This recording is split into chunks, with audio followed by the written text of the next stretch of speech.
हे बघा, या ग्लास मध्ये आपण घेतलेलं आहे पाणी. ठीक आहे, we have taken water in this glass.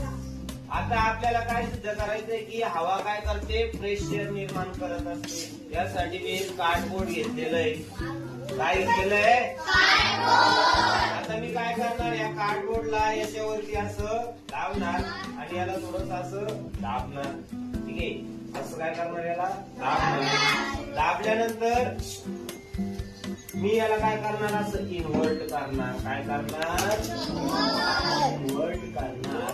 आणि इन्व्हर्ट केल्यानंतर जेव्हा मी माझा जो हात आहे हा ज्यावेळेस मी बाजूला करेल त्यावेळेस काय होणार आहे, हवा जी आहे, बाहेरची हवा जी आहे ती काय करणार आहे, प्रेशर निर्माण करणार आहे.